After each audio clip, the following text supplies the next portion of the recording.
தன்னுடைய குமுறும் குரலை திருமாவளவன் பதிவு செய்திருக்கிறார். நாகை கிடைத்திருந்தால் ஆளூர் ஷானவாசுக்கே மீண்டும் தந்திருப்பேன். நாகையில் போட்டியிட ஷானவாஸ் விரும்பவில்லை என்றார்கள். அந்த தொகுதி ஜவாஹிருல்லாவுக்கு தாரை வார்க்கப்பட்டது. ராயபுரத்தில் போட்டியிட ஆளூர் ஷானவாஸ் விருப்பம் தெரிவித்தார். அவருக்காக நானும் சீட் கேட்டேன். திடீரென பல்லாவரம் வேண்டும் என்றார். ஷானவாசுக்காக பல்லாவரம் கேட்டேன். பன்ரொட்டி கொடுத்தார்கள். அரூர் கேட்டோம், அரக்கோணம் கொடுத்தார்கள் என்று திமுகவுக்கு எதிராக குமுறலை பதிவு செய்திருக்கிறார் திருமாவளவன். நாகப்பட்டினம் திரு ஜவாஹிருல்லாவுக்கு வழங்கிவிட்டார்கள்.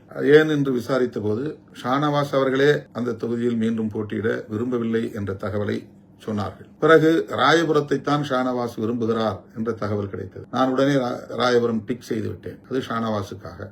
திருப்போரூர் பாலாஜி மீண்டும் போட்டியிடுகிறார். அதை அப்படியே நான் எழுதி வைத்திருக்கேன். டிக் அடித்து விட்டேன். இடையில் திடுமென ஷானவாஸ் ராயபுரம் வேண்டாம் என்கிறார். ராயபுரம் வேண்டாம் என்ற பிறகு பல்லாவரம் கேட்டால் அது தேமுதிகவுக்கு போய்விட்டது.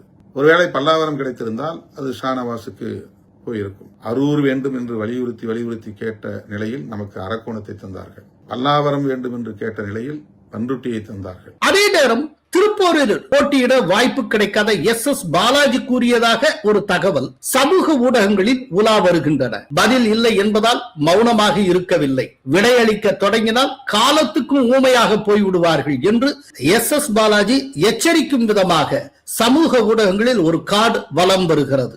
நெருப்பில்லாமல் புகையுமா என்கிற சந்தேகம் எழுகிறது. எனவே விடுதலை சிறுத்தைகள் கட்சி முழுவதும் அதிருப்தி நிரம்பி வழிகிறது.